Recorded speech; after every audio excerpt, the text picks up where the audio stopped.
Tertúlia. Boa tarde aí para todos e todas. Hoje é dia 27 de fevereiro de 2012, segunda-feira. O verbete número 2221. Tem 5 páginas, 42 logias e 18 máximos. O tema, Síndrome de Poliana. A especialidade é criticologia. Quem redigiu o verbete, qual que é o número desse? Já é o 21º, é a nossa professora Adriana, que está assessorada pelo professor Mário. Cuidado com eles. Definição. A síndrome de Poliana é a condição nosológica caracterizada pelo predomínio da positividade simplória sobre pessoas, grupos, subhumanos, ideias, contextos e ambientes, e do otimismo irracional, produzindo abordagens ingênuas, acríticas, simplistas, superficiais, generalistas, monovisiológicas e alienadas sobre as realidades. A pensionização mágica de basta dizer está tudo bem e nada de mal acontecer. A mudança descriteriosa de bloco pensênico. A universalização acrítica da positividade e otimismo caracterizando a síndrome poliânica. A mundividência capaz de causar distorções na apreensão, interpretação e raciocínio. A percepção, recordação e comunicação restrita à faceta positiva dos contextos, seja real ou imaginário. O acontecimento negativo evidente, reinterpretado otimisticamente. A intencionalidade doentia, alheia, interpretada benignamente. Eu li só uma parte aí da fatologia. A priorismose positiva influindo na apreensão distorcida das pararrealidades individuais, coletivas e ambientais. A insensibilidade aos padrões energéticos doentios. A imprevidência diante do iolo pensênico patológico. O risco de acidente de percurso parapsíquico. Agora, na argumentologia, nós temos a sindomologia com 7 aspectos observáveis no universo da síndrome de Poliana. Na remissiologia dos 15 verbetes, nós destacamos 5. Acriticismo, adulto-criança, consciênsula, felicidade patológica e inocência. Agora, frase enfática. A síndrome de Poliana, ao obscurecer a visão das imaturidades onipresentes, anula as ações desassediantes lúcidas, capazes de transformar realidades, tornando-as sadias e cosmoéticas. Questionologia. Como encara você as realidades baratrosféricas da era das consréus? Edulcora os fatos e parafatos ou arregaça as mangas para a reeducação consciencial requerida à reurbanização planetária? Na filmografia tem 3 fontes. Na bibliografia tem 3 fontes também. Agora, a mega análise aí do João Paulo conosco. São 20 itens. Ilusão, monovisão, distorção, imaginação, fuga, amaurose, utopia, indiscernimento, acriticismo, otimismo, infantilismo, simplismo, ingenuidade, hipercredulidade, superficialidade, criticologia, onirologia, psicossomatologia, autoenganologia e autoassediologia. Agora, aqui no verbete do dicionário, nós temos aí a fermentologia, que nós estamos falando aqui para o processo dos neo-autores. Inclusive, isso aqui mexe um bocado também com o processo da Mega GESCOM e também com os problemas nossos dos neoverbetógrafos. Esses neoverbetógrafos que eu quero chamar a atenção, que são os potenciais principiantes, iniciantes, jejuns e noviços. Eu acho que a turma que está fazendo precisa de olhar o seguinte, que o mais importante é a qualidade do verbete, mesmo que ele seja mais curto, menor, é melhor do que o verbete todo empolado que a pessoa faz para colocar tudo que vem na cabeça dela. Tem que pensar bem e fazer as coisas corretamente. Nós agora já vamos um pouco esclarecer mais, que com o curso de verbetografia a gente já pode explicar isso mais. De modo que nós vamos dar para a própria pessoa fazer a revisão final, porque senão ela não aprende. Nós estamos parecendo pai e mãe super protetor. Isso não é didático. Então nós agora vamos começar. Quando tiver muita coisa para refazer, vamos dar para a pessoa para ela entregar até amanhã. Ela mesma faz a revisão, entrega tudo de novo. Porque os verbetes estão bons. Agora, a bagunça da cabeça das pessoas é impressionante. E olha que vocês já sofreram com isso, mas já trabalharam horas na situação. Como é que fica? Se esclarecer essas coisas. Não é isso? Mas vai ser bom. A situação, de qualquer maneira, os verbetes estão melhor do que é.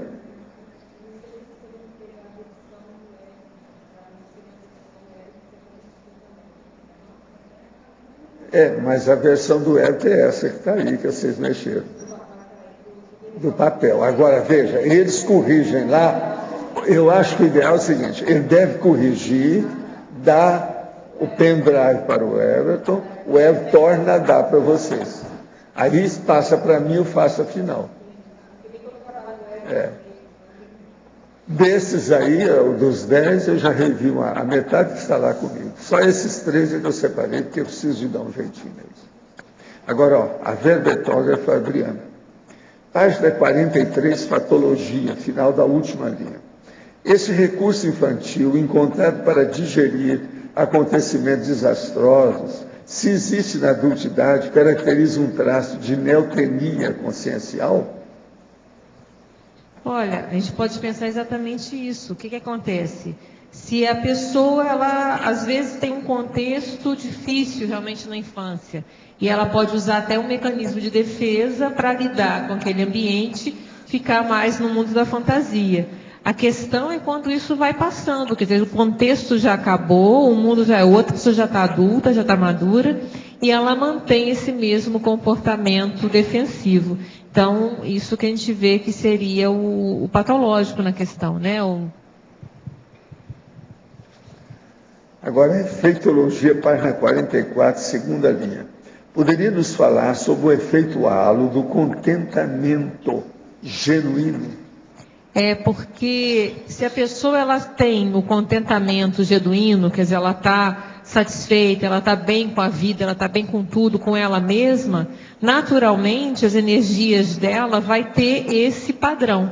Então, esse padrão do próprio holopensene, de contentamento, acaba tendo um efeito positivo no ambiente. Então, vai melhorar as energias do ambiente e pode contagiar também as outras pessoas no entorno. Isso que a gente queria ressaltar aqui. Mitologia, página 45, terceira linha. Como reeducar nossa população quanto ao mito da felicidade instantânea em meio a tantos livros de autoajuda?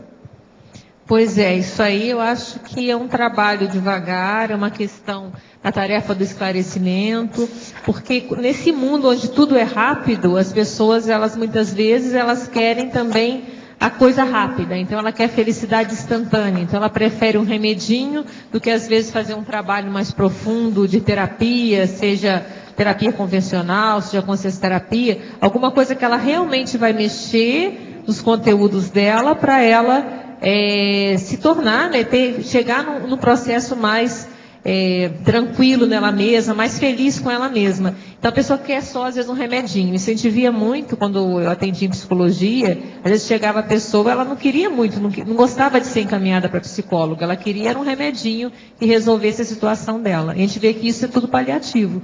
Então esse mito da felicidade instantânea muito atares, muito esclarecimento, que a pessoa, e ajudar a pessoa ela a verificar que essa felicidade é falsa, que a felicidade mesmo é ela que vai ter que construir olhando para ela mesma. Então ela vai ter que se enfrentar. Essa que é a grande diferença.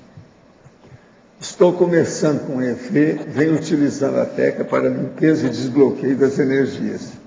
Fui sentindo arrepio do corpo com os pelos se eriçando, iniciando-se na base da medula espinhal. Nisso foi subindo pelo tronco encefálico até, por sua vez, dominar todo o encéfalo. Mas preponderante na área cortical e nos lobos frontais. Senti clareza nas ideias e bem-estar muito significante. Por que senti isso? Estou no caminho certo? Quais as dicas que o senhor daria para estudar as técnicas? Fora estudar as técnicas, seria usar mais a imaginação ou o poder da vontade? Não, é o poder da vontade. Não usa muita imaginação, não. Você vai entrar na fantasia e nas emoções. Olha bem, é discernimento. Agora, é fazer o estado vibracional. Isso aí, ó, você já pode ter tido um banho, um para-banho energético. Você não está sabendo nada ainda. Tem que trabalhar. Em efeitologia, página 44, primeira linha. Poderia comentar sobre os efeitos delirantes da negação de fatos e parafatos? Olha, o nome já diz, né? Se você começa a negar os fatos e parafatos, você já está saindo da realidade. Então você vai começar a ter efeitos ilusórios de fantasia na sua cabeça. A gente está falando na questão da delírio, a pessoa começa a delirar. Ela sai totalmente da realidade até chegar no extremo de um processo mesmo psicopatológico. Então, se a pessoa ficar negando a realidade, não é nem um pouco saudável. Ela vai criando um mundo paralelo na cabeça dela, ficcional, que não vai ajudar muita coisa. Em binomiologia, página 44, terceira linha. Gostaria que comentasse o binômio profilático. Heteroperdoamento, vigilância cosmoética. A gente falou até isso um pouco no outro verbete, né, do polianismo terapêutico, que a gente falou do resguardo profilático.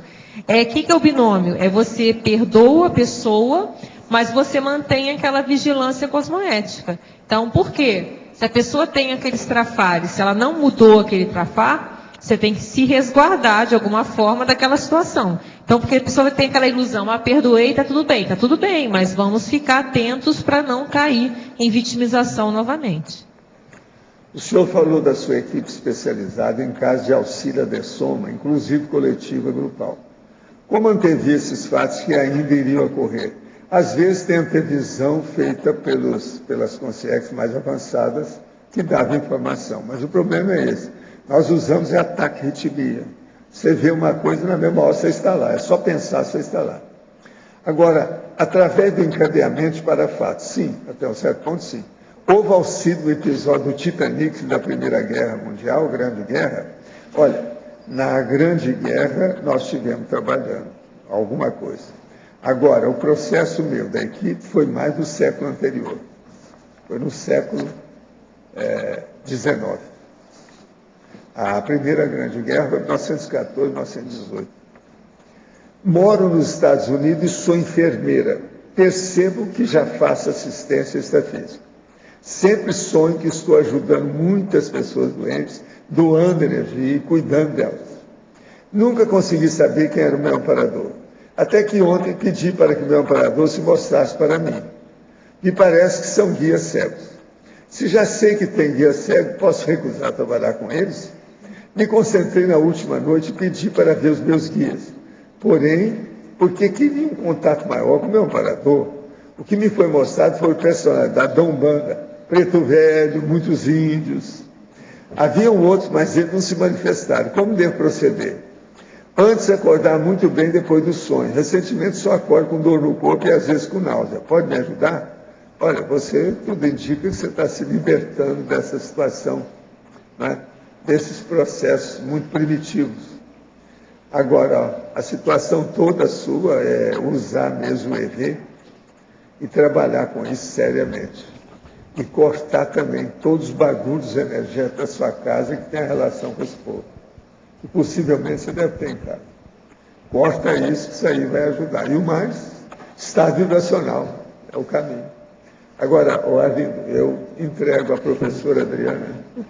Adriana, a pensenologia, última linha, é a mudança discriteriosa de bloco pensênico. Sim, porque a mudança de bloco pensênico é positiva. A gente sempre fala, né, que faz parte da higiene pensênica, a gente trocar de bloco, então a gente conseguir... se eu estou aqui na tertúlia, eu estou pensando na tertúlia, estou na minha casa, estou pensando na minha casa, então eu não fico remoendo situações. Agora, no caso da Poliana, que a gente está colocando aqui, é que na hora que ela se recusa a ver o negativo, ela faz uma mudança sem critério. Não, eu não quero ver. Então vai pensar em outra coisa, eu não quero saber. Vou pensar em outra coisa. Então, eu presenciei um caso uma vez, que era uma pessoa, né, que tinha escutado na secretária um recado de falecimento de uma pessoa. E ela simplesmente, ela não entendeu direito o recado. E ela falou, não quero ouvir. Não quero ouvir. E foi fazer outra coisa. Ficou assim horas para depois ir lá de novo para ver o recado, para checar que ela era outra pessoa, não era nem a que ela tinha pensado que era. Então, olha um exemplo. Fez uma mudança de bloco sem critério nenhum. Às vezes é melhor você ver o que está acontecendo do que fingir que nada está acontecendo. Tá ok. Agora, na interaciologia, penúltima linha aqui da página 44, né? A interação, otimismo crédulo, autovitimização. Sim, como a gente tinha debatido naquele outro verbete, que o otimismo ideal é aquele racional, aquele baseado em fatos, sem perder o discernimento. Na hora que a pessoa ela tem um otimismo crédulo, ela acredita em tudo, a chance dela, porque é uma interação, dela cair numa autovitimização é muito grande.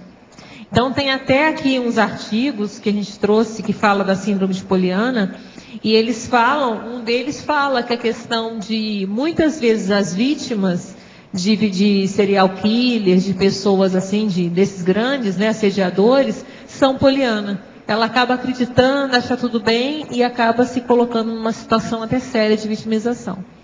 Então, isso que nós queremos colocar aqui. Se você também ser otimista, já que todo mundo é bonzinho, sem nenhuma autocrítica, a chance de você entrar em uma vitimização é muito grande. Se tornar vítima, né, de alguma situação. Agora, a última coisa, essa ideologia aí New Age, né? Em geral, parece que ela é poliana, né? Olha, não sei, teria que ver, porque New Age agora é um guarda-chuva, tem muita coisa, né? Não teria que ver a que você está se referindo, assim. Porque o que eu vejo mais é na hora que a pessoa, vamos supor, até aquela questão mesmo da morte, a gente estava até pensando sobre isso, né? A sociedade que ela nega a questão da morte, até que ponto é ser poliana em certo aspecto? Porque a gente teve a preocupação de colocar até na exemplologia 2 tipos de poliana, não sei se vocês viram, particularizada e generalizada. Porque essa poliana generalizada, que a pessoa é assim com tudo, eu acho muito difícil de encontrar. Eu acho que hoje em dia não é tão fácil.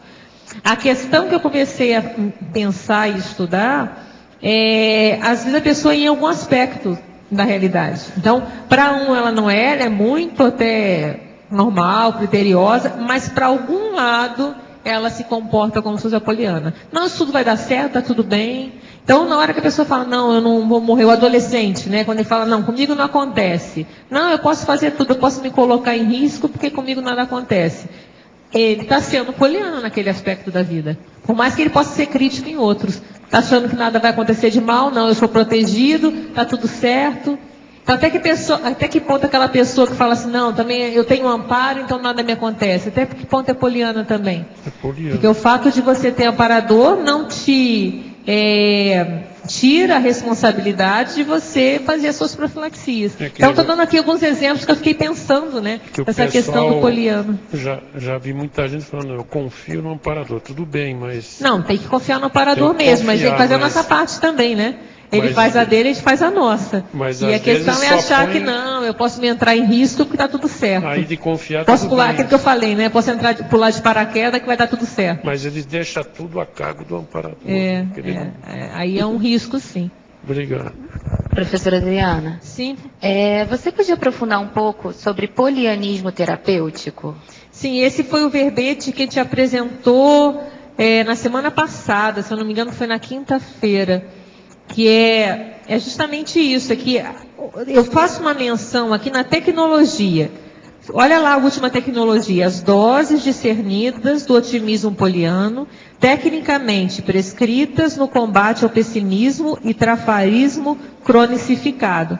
Então, o que a gente viu é que determinados tipos de personalidade, que são às vezes muito irracíveis, muito pessimistas, ela vai por outro extremo, né? Então, em vez dela ver tudo cor-de-rosa, ela vê tudo escuro.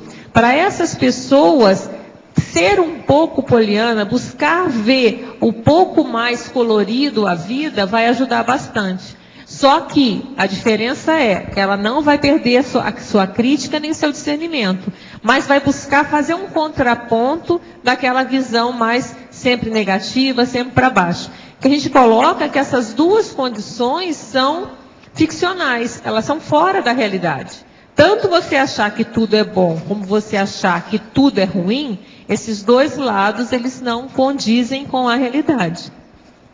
Esclareci? Vivian aqui no ar. Oi, Vivian. Na página 44, na terceira linha de cima para baixo, na enumerologia, a opção por sempre criar a versão bonita para o fato desastroso. Eu queria também enfatizar a questão de estar sempre justificando, né, os fatos, as situações e colocando essa... Acho que a palavra justificativa, ela fica muito forte. Eu queria que, de repente, você pudesse pensar na possibilidade de acrescentar. Dar uma ênfase na justificativa. Eu sei porque é uma palavra que às vezes eu faço, né? Eu tenho um hábito às vezes de justificar. Justificar as coisas, isso, né? De uma forma positiva. A gente pode pensar assim. Eu acho que isso é uma reflexão. Outra coisa é o seguinte, a questão de como lidar com o processo da frustração. Porque assim, eu vejo uma fissura muito grande aí no processo psicossomático. Em algum momento essa poliana vai ter que lidar com o processo de frustração. Então, como isso ocorre dentro do processo do polianismo? Você teria como aprofundar a respeito disso? Olha, a gente vê que a questão da poliana, no momento que ela está fugindo da realidade, mais cedo ou mais tarde ela vai se frustrar sim, nem que seja na hora da dessoma. Então, às vezes ela acha que ela está... É aquela história, né? Estou furando o céu, então ela tem também uma visão poliana de si mesma. Acho que essa é a mais grave, seria a mais danosa, né? A pessoa que olha para si só vê trafores, só tem trafores. Então, também é uma forma poliana de se enxergar. Então, essa pode ter uma grande decepção no extrafísico, uma grande frustração. E aí, eu acho que ela vai ter que lidar isso. Ela vai entrar em crise, vai estudar e vai ter que sair disso também, que ela vai ver que ela não vai muito longe. Uma outra coisa também é que nesse processo de ver tudo muito bonito, né, se acaba valorizando, defendendo a baratrosfera, né? Então isso é muito um complicado. Paradoxo, até certa forma. Você acaba defendendo a baratrosfera e levando isso como algo positivo, né? Você até comenta alguma coisa aqui também a respeito dessa dificuldade de você perceber, né, o assediador, de você perceber as situações que são mais nosográficas, né? E a gente vê, tem muitas ideologias, né, que não pode falar de assédio.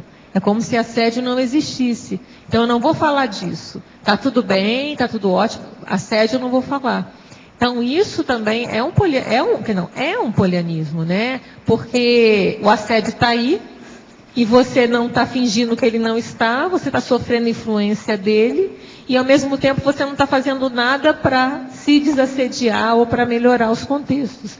Então, a gente vê que isso é muito sério também. Ok. Professora Adriana, você poderia falar do item 5 da argumentologia da insensibilidade, a generalização apressada sobre a benignidade alheia, impedindo a percepção dos sinais físicos reveladores de intenções, na página 45. Na 45, né? Argumentologia, culturologia, o item 5, insensibilidade. Ah, sim. Até a gente coloca o que tem relação com isso, se você olhar lá no Códigologia, a gente fala em observância de emoções evidenciadas nos códigos de expressão facial. Então, é exatamente isso. A pessoa, isso bem acontece na poliana. No livro deixa bem claro. Então, a pessoa na hora que ela generaliza que todo mundo é bonzinho, ela não está vendo, ela está impedindo as percepções desses sinais físicos, que às vezes são as expressões faciais, e não só isso, até a energia da situação. Que essa energia, por mais que a pessoa possa estar rindo para você, a energia dela, você vê o que está sentindo. Se você está mais desperto, você vai ver uma intenção, às vezes, que não está muito boa. E com isso, há a possibilidade de proteção. E bem no filme, na história, né? É um romance de criança, tudo mais tranquilo. A gente pode pensar que ela coloca em risco, porque e isso fica bem claro. A pessoa fala uma coisa ruim, ela entende o contrário. Não, tá tudo bem, o fulano é ótimo, o fulano é uma beleza. E ela não vê. Ela não vê a má intenção da situação. E que na história é tudo bonzinho, mas na vida real as coisas não são tão assim. Então é isso que é o risco. A gente poderia colocar que talvez ela vai ao encontro da sua frase enfática, quando você coloca a síndrome de Poliana, ao obscurecer a visão das imaturidades, anula as ações desassediantes? Exatamente. Por quê? O que é a razão de fazer esse verbete? Está aqui na frase enfática, né? A mensagem é essa, que a síndrome de Poliana, ao obscurecer a visão da imaturidade onipresente, a gente está num mundo na era das Vasconcelos. Existem imaturidades em todos os locais. O que acontece? A pessoa, ela vai anular a ação desassediante. Então, aquilo que ela podia entrar para desassediar e mudar o contexto e tornar o contexto melhor, a pessoa não faz, ela não está vendo? E ela então, perde esse é o maior dano. Também. Isso. E ela perde as possibilidades dela de reciclar? Por ela não perceber também isso? Ela não transforma as realidades, nem as externas, nem as internas. Então, vamos supor, aquele caso que a gente falou da pessoa que só vê os trafores. Se ela não enxerga o seu trafar, como é que ela vai mudar? Se ela não enxerga o trafal, como é que ela vai adquirir aquele traço? Se está tudo bem, está tudo ótimo, a pessoa está ótima. Então, isso geralmente é um maior, também um mecanismo de defesa do ego, provavelmente a pessoa está até mascarando uma série de coisas, mas a gente não vai nem entrar nessa questão.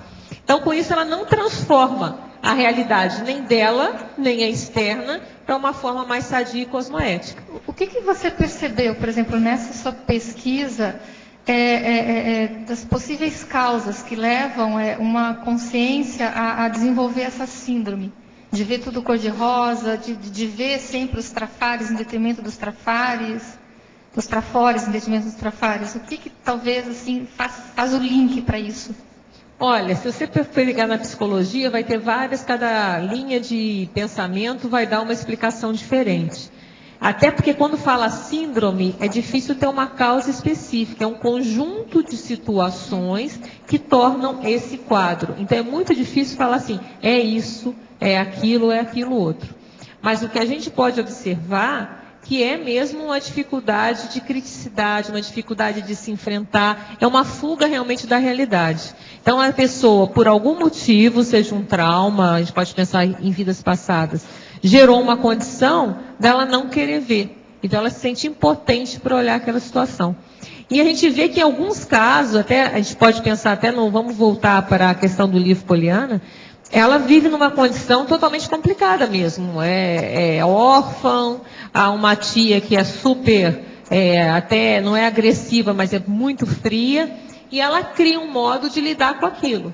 Ela era pobre antes, uma série de dificuldades, ela arranjou um mecanismo de defesa. A questão é quando o contexto muda e você não mantém. Então a gente pode pensar até que ponto pode ser, se pensar em vidas passadas, pode ter acontecido alguma situação assim, mais traumática, a pessoa para sobreviver naquilo, ela se alienou, até por uma questão de sobrevivência, e só que já passou, já está anacrônico, e aquilo continua. Ela não atualizou nessa série. Lembrando que como é síndrome, é muito difícil você ver uma causa muito específica. Existe um conjunto de fatores que levam a determinada situação. Tá? Obrigada, esclareceu. Adriana, Osvaldo. Sim, pode falar. Na página 44, tecnologia. Aí na aplicação da técnica da indignação cosmoética e o desconhecimento da técnica da inovação cosmoética. Você poderia falar a respeito dessas duas técnicas, por favor? Sim, é o que justamente o que falta, né? Falta aquela criticidade cosmoética de saber a hora que ela vai se indignar. Na hora que vê que tem alguma coisa errada, a hora de falar, a hora de não se omitir. Então, a indignação cosmoética, se você se indignar com determinada situação que está errada, que não está correta, mas você vai agir isso da forma mais cosmoética possível, para explicitar a situação, sem derrubar ninguém, mas ao mesmo tempo buscando clarear o melhor para todos, né? E a mesma coisa da inovação cosmoética. Há situações que a gente precisa inovar sim, de forma cosmoética. Isso não é para mim. Aqui eu não vou entrar. Então a pessoa vai continuar errando lá, eu vou para o meu outro lado, errem aí com vocês sozinhos que eu vou para o outro caminho. Então, são essas técnicas que é necessário muito discernimento para saber a hora de aplicá-las, que falta ao Poliana. Então isso tem correlação com a teoria logo em cima. que é a teoria das interprisões grupocárnicas, abrangendo as omissões e os endossos irrefletidos. Tem até o verbete que é endosso sentimental. A pessoa acaba endossando uma condição pela questão do afeto, pela emoção, endossando uma coisa errada. E isso ela pode estar gerando também interprisões. Então é o que está faltando na poliana. Essas duas técnicas são técnicas da criticidade cosmoética. Gostaria de acrescentar também, na interaciologia, a última interação, heterocrítica falha, autocrítica raça. Isso aqui é uma interação, então a gente não está dizendo que sempre acontece as duas coisas, mas que as duas coisas têm uma grande interação entre elas.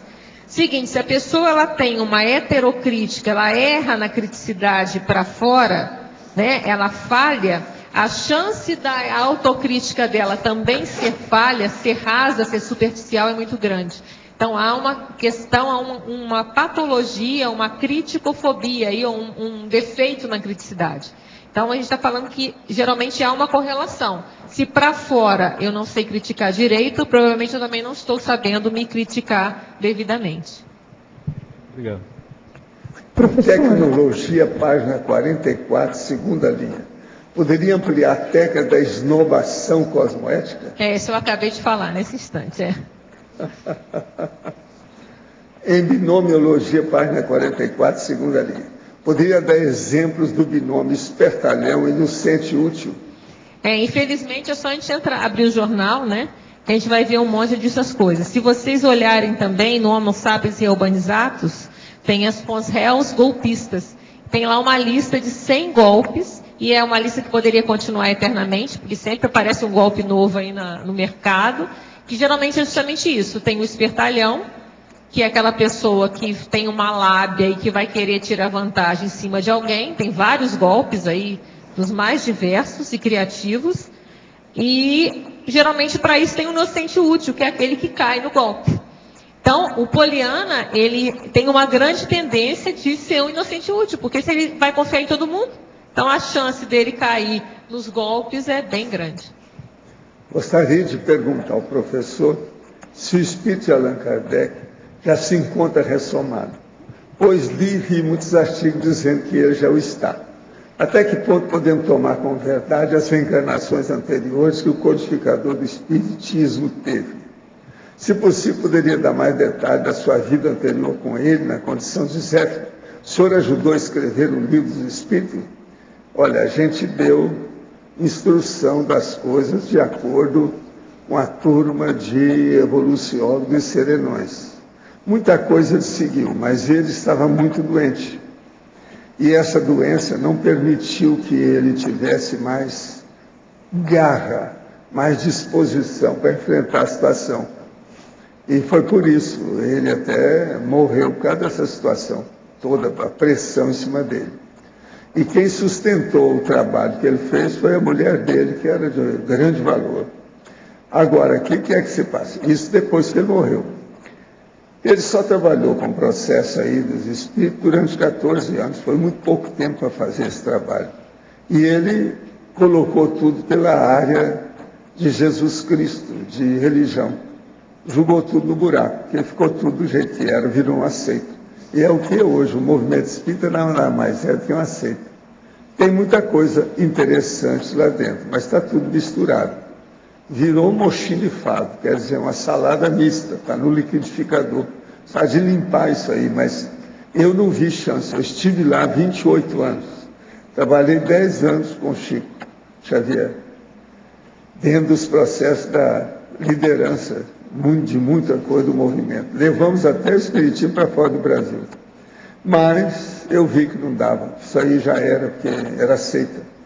Agora, eu saí de lá, já vão para quase 50 anos, e não mudou nada, as coisas estão do mesmo jeito, a seita continua. Hoje em dia já fala em credo espírita, teologia espírita e outras coisas mais, tudo como se fosse uma seita mesmo. Agora, para você, quando a mídia colabora para agravar a síndrome de Poliana? Quanto? Olha, no momento que A gente pode ver os dois lados, né? Às vezes é muito edulcorado as situações na mídia, né? Às vezes, o jornal, às vezes, ela não fala a realidade dos fatos. Mas tem o outro contrário também, tem espetacularização. Às vezes um fato até mais simples e eles também fazem um drama. Então é difícil. O que eu vejo na mídia talvez mais sério é, por exemplo, a disseminação da questão da novela, são uma série de programas que tem, que é uma fuga à realidade. A pessoa entra naquela história ali e fica. É a fuga da situação. Agora, se tem é porque tem público também. Então é difícil pensar. Enfatologia, página 43, sétima linha, poderia aprofundar a negação da realidade considerada insuportável? É, isso bem a questão, como a gente já tinha colocado aqui antes, né, até para a colega. O que acontece? No próprio livro Poliana, o contexto dela é muito adverso. Então, a forma que ela arranjou de sobreviver foi essa, dela manter a sanidade mental dela, foi através desse recurso. E algumas pessoas, é assim que elas fazem, para manter a sanidade em determinado contexto muito complicado, a solução é essa, é ver a forma de uma forma mais edulcorada. Agora, a questão é quando isso cronifica. Então, pode ter sido até funcional de certa forma, funcionou em determinado período, foi assim que a pessoa se manteve. A questão é quando isso vai continuando. Porque a gente pensa que sempre é melhor a realidade, né? Tenho 2 sorveterias e há 3 anos trouxe minha irmã para trabalhar comigo, pois ela estava com problema de saúde no trabalho. Era funcionária pública, então pensei em ajudá-la. Pago mais que o dobro que ganhava antes, mas agora estou percebendo que o relacionamento dela comigo está ficando desgastado. Tento não pensar mal de ninguém e abrir mão. Pensei em passar uma das minhas sorveterias para ela e parcelar a perder de vista para diminuir os conflitos.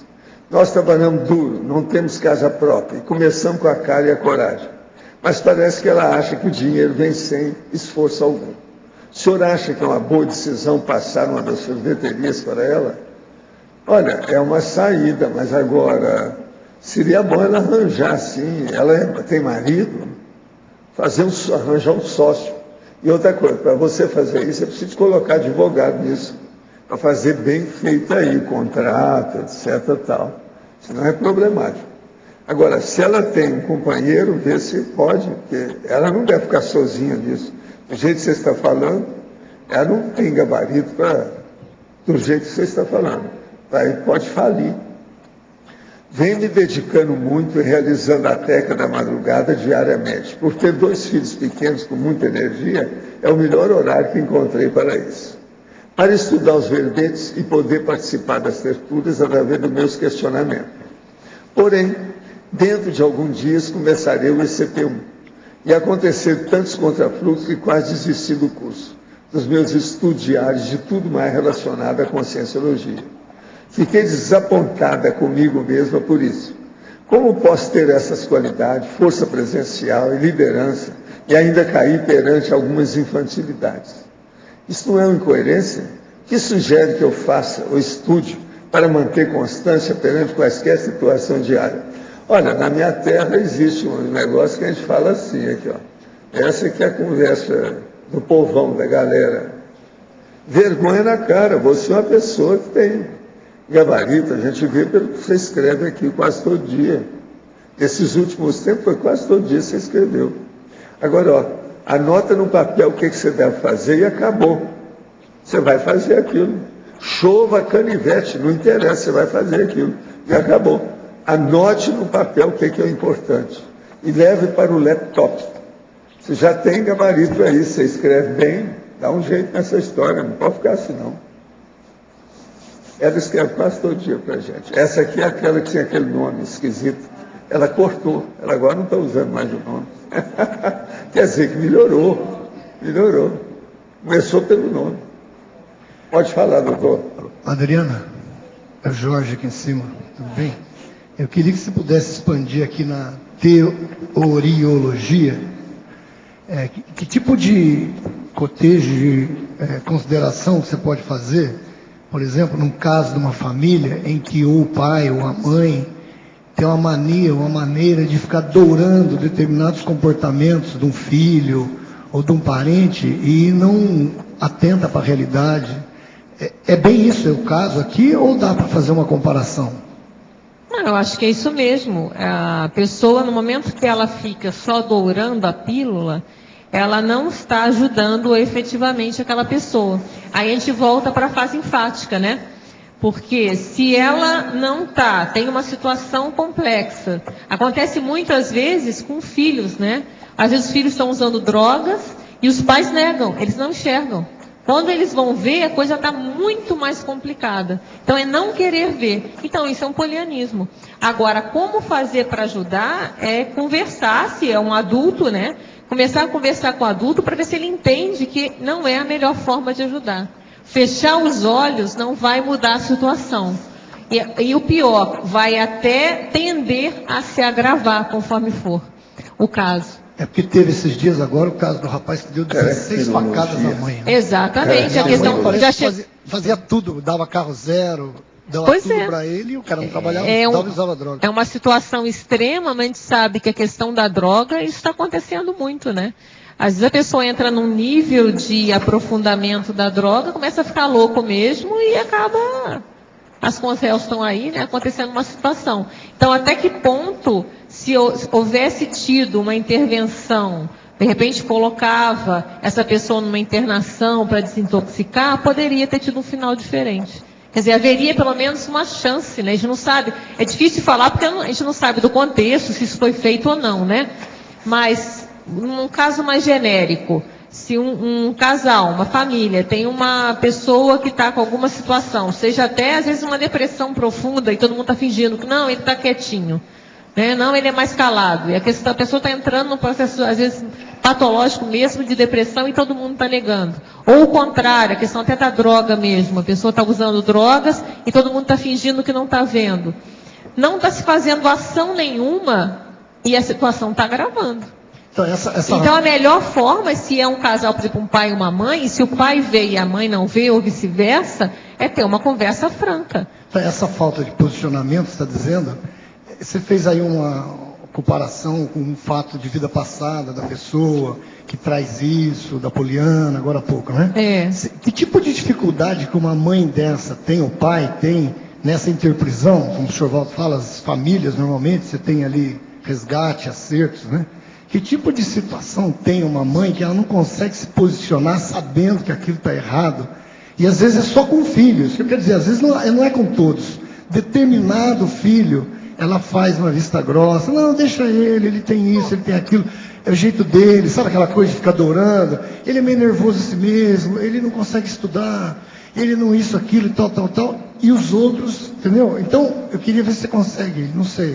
Olha, é difícil, teria que olhar esse caso mais a fundo. É difícil a gente fazer inferência, né? Não deixa de ser uma Mas o mais sério, parcial, que deve ter relação de passado, é quase óbvio que tem aí uma afinidade de passado. Mas eu acho que o mais sério é conscientizar essa pessoa que ela não está ajudando.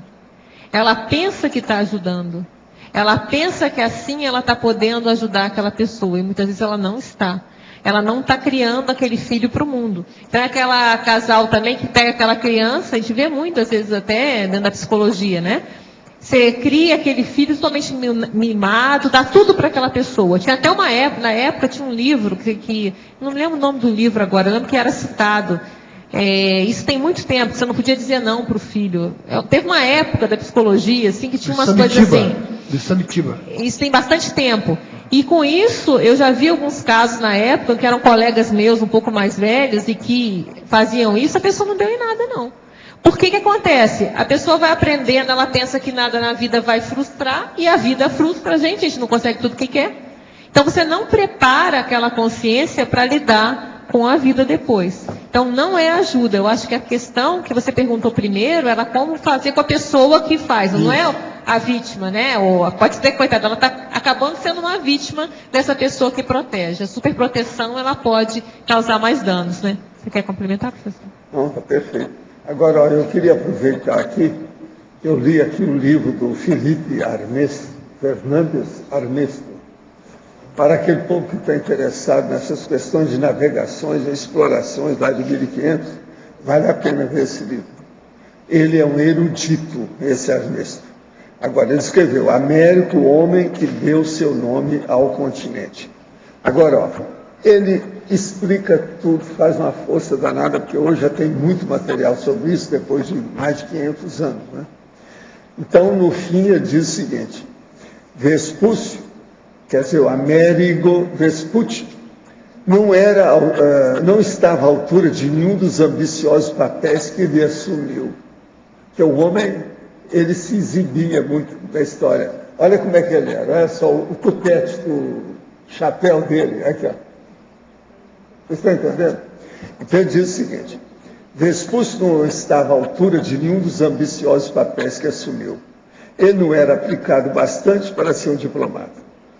Ele era imprudente demais para ser um grande comerciante. Ele era incompetente demais para navegar. E ignorante demais para ser um cosmógrafo. Mas ele se arvorou em mago. Por isso que ele ficou com o nome da América.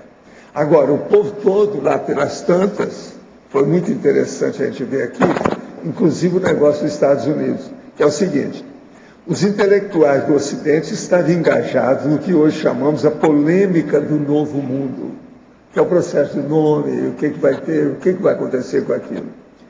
Um debate iniciado por gente de ideias pseudocientíficas que desprezava tudo o que fosse americano e dizia que todo o continente tinha um ambiente físico particularmente hostil à vida, o que condenava todas as espécies que lá viviam, inclusive os seres humanos, que é aqui a América. Agora, há uma inescapável inferioridade comparada às suas correspondentes do velho mundo. Então, eruditos e cientistas da América Espanhola contra-argumentaram, afirmando que o seu continente era propício a todo tipo de progresso e desfrutava de todas as vantagens naturais. Agora, o melhor da história é isso aqui.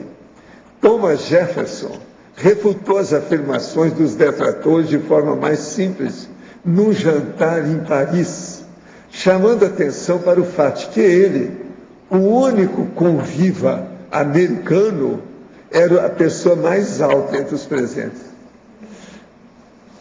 Coisa americana, acabou com um pouco da estatura dele, eu achei isso o máximo. Não, pense bem a situação, a cabeça aí, não pode falar. Agora, uma coisa para o Roberto é o seguinte, o maior erudito da época, Alexander von Humboldt, fez uma análise mais equilibrada, insistindo na precedência de Colombo, mas evitando acusar Vespúcio de má fé. Agudamente, Humboldt considerou o Mundos Novos e a Carta Soderini, que eram os livros que tinham parecido mais sérios, mas tudo era muito fajuto, como resultado de um trabalho de edição confuso, talvez obra de amigos ineptos e pouco confiáveis. Thomas Jefferson deu espaço em seu museu particular em Monticello para efígies de Colombo e de Vespucci. Entende? Isso é que é engraçado. Agora, o Colombo realmente era superior a ele. Mas agora, veja, o Colombo matou muita gente. O Vespucci não matou nenhuma pessoa. Agora, o Vespucci fazia um negócio muito mais sério também, o Colombo também fez, que era a escravatura, né? Eles cuidavam da escravatura na época, então isso também não era bom. Agora, o problema é o seguinte, é que, como personalidade, o negócio ficou.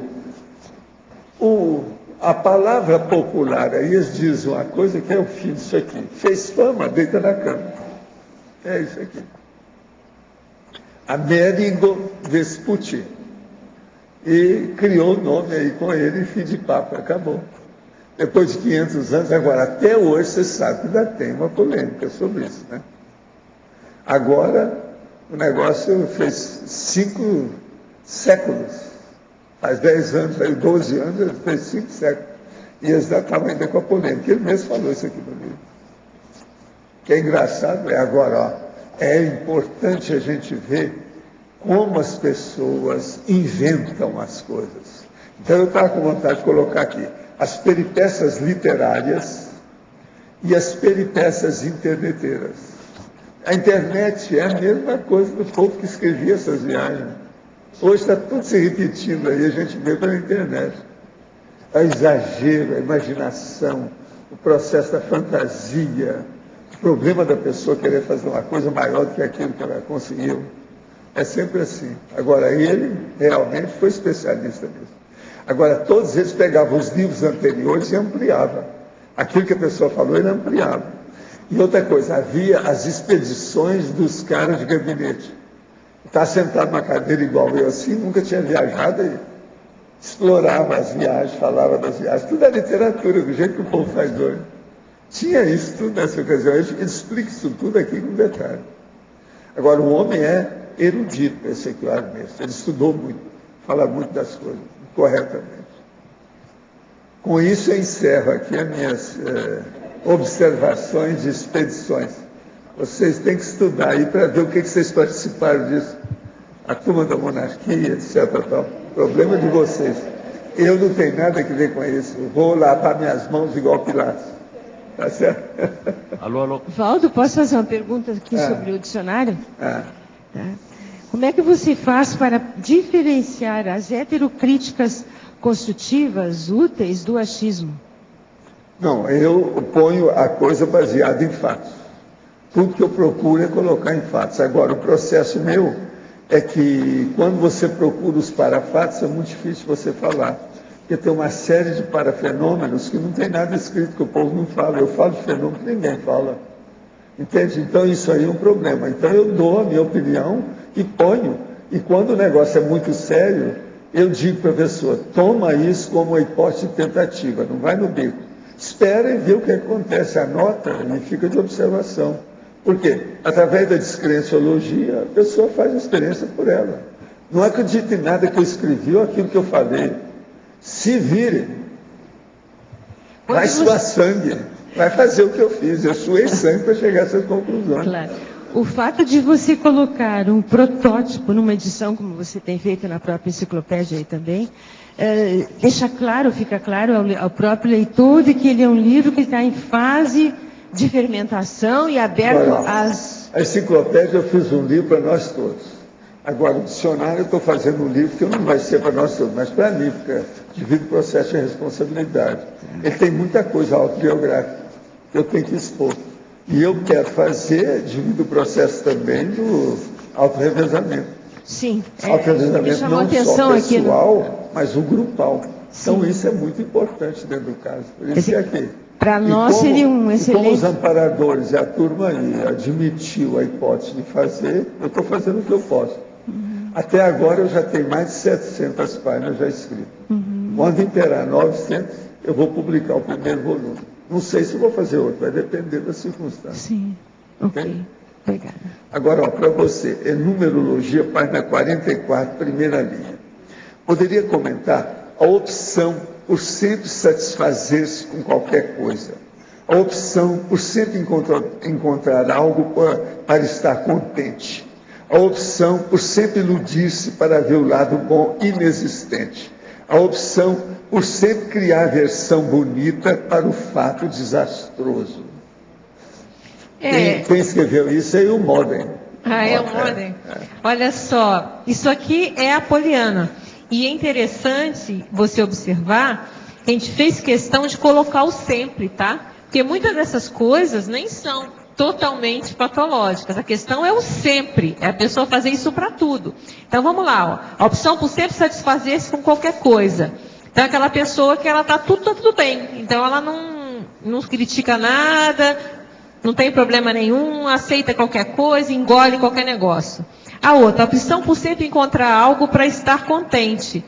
A questão, isso até é positivo, né? Interessante você procurar. O problema é quando é sempre. Então, às vezes, não tem como ficar contente. Às vezes, você tem até que ver aquela situação como ela realmente é, até para você mudar a situação e você continua iludido. A outra, a opção por sempre iludir-se para ver o lado bom inexistente. Também é uma outra forma de dizer a mesma coisa. Então, a pessoa se ilude para ver o lado bom quando não tem lado bom. Então, não adianta que não tem lado bom. E a pessoa insiste, tá?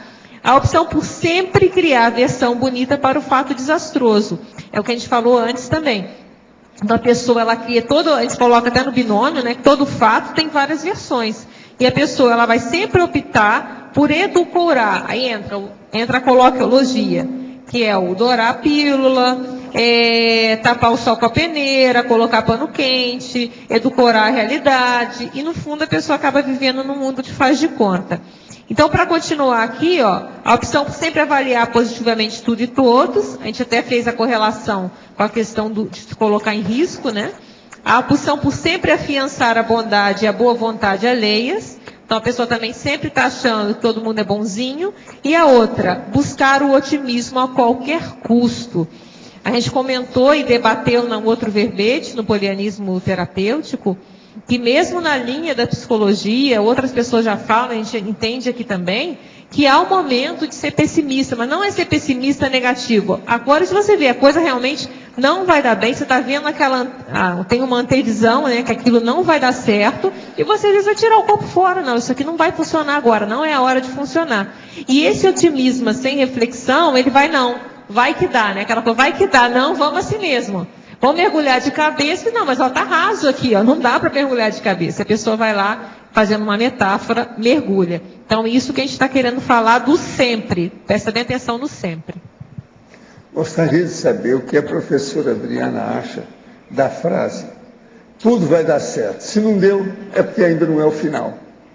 Essa é uma boa. Essa aí eu conheço, mas eu não me lembrei de pôr no verbete. Essa aí estava para aqui. É isso aí.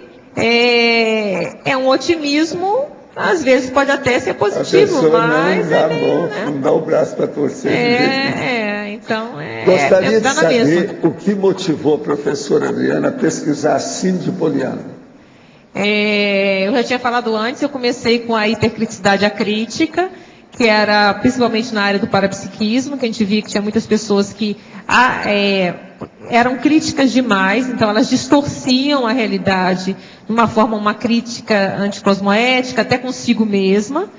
Então, a questão da pessoa, quando ela é muito crítica consigo, ou muito crítica com as pessoas, então é uma criticidade que sai do ponto, ela sai da linha, ela vai em excesso, e que ela geraria, então, uma acriticidade. E para estudar isso, eu falei, então vamos ver também o contrário, que a poliana é justamente a criticidade. A pessoa não critica nada, tudo ela engole. Então o outro não engole nada e essa engole tudo. Então foi nesse motivo que eu fui fazer o contraponto de estudar a poliana. O oposto da síndrome de Poliana, a condição na qual a consciência apenas valoriza o lado negativo de tudo e todos, já foi identificada com nome específico? Olha, a Cassandra. O homem do contra, o homem do sal de frutaeno. Qual pior, síndrome do negativismo generalizado ou a síndrome de Poliana? Olha, aí é uma boa pergunta para a gente pensar. Porque as duas são patológicas, porque as duas estão se colocando, estão fora da realidade. Geralmente o cara do contra faz mal para os outros. A poliana faz mal mais para a própria pessoa. Essa aqui é uma diferença básica, eles falavam da época do sal de frutaeno. E se você vê a primeira antonimologia, tem a síndrome de Cassandra.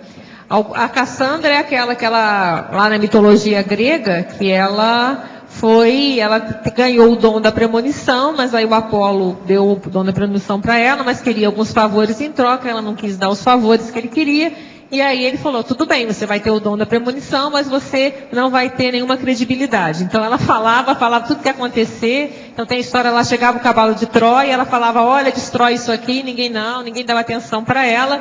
Então e ela muitas vezes acertava. Mas a gente vê que quando se fala de síndrome de Cassandra, geralmente se coloca até mais generalizado. Existe até o verbo, cassandrear no AIS. Então é mais comum do que a gente pensa. É a pessoa que também ela exagera e ela começa a fazer sempre previsão negativa de tudo. Então a gente pode fazer que essa seria, de certa forma, um antagonismo para a poliana. E se você olhar na antonimologia, a gente colocou várias síndromes. E a ideia era colocar várias síndromes que também tinham como personagem, que são baseadas na ficção, foram geradas essas síndromes aqui. Então, todas elas existem trabalhos falando sobre ela.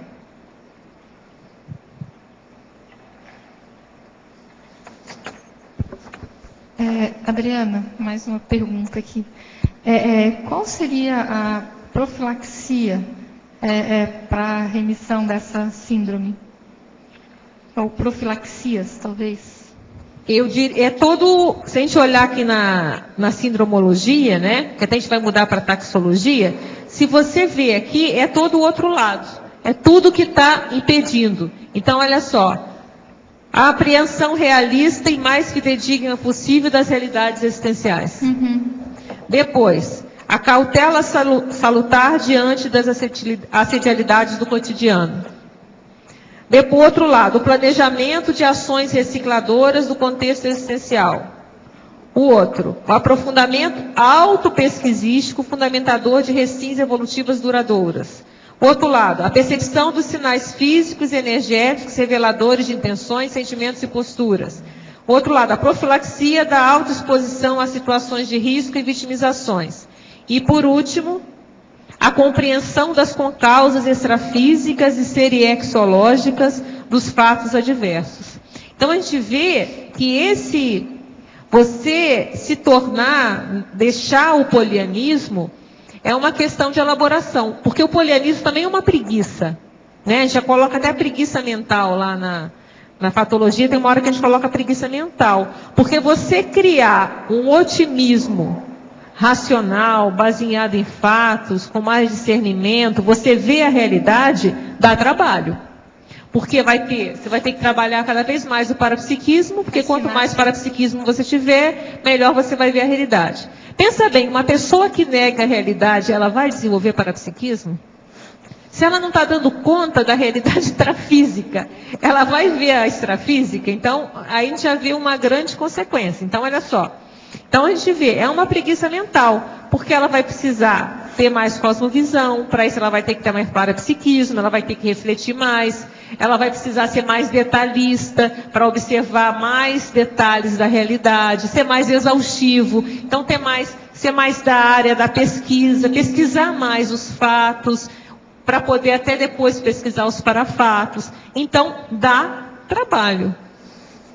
Então, eu vejo que tanto um lado, quando você vê só positivo, como você vê só negativo, os dois lados têm um quê de preguiça mental, porque tem a priorismose. Então, já parto do princípio que tudo é bom ou parto do princípio que tudo é ruim. Se você parte do princípio, aquela dupla pensanidade, vamos ver o fato, o que está acontecendo, vai dar mais trabalho. E aí você pode até chegar à conclusão, não, isso é positivo, ou não, isso é negativo. Mas com mais realidade. Então eu vejo que a questão, tanto da poliana contra o outro lado, é se conscientizar que isso não tem lucro evolutivo, com isso ela está paralisando, ela não está podendo ter ações na realidade, porque na hora que ela começa a ver a realidade e ela tem a coragem de começar a fazer ações que mude, isso vai dando uma retroalimentação que aumenta a autoconfiança e ela vai querer cada vez mais saber da realidade, porque ela sabe, ela se coloca na posição de que ela é capaz de mudar alguma coisa.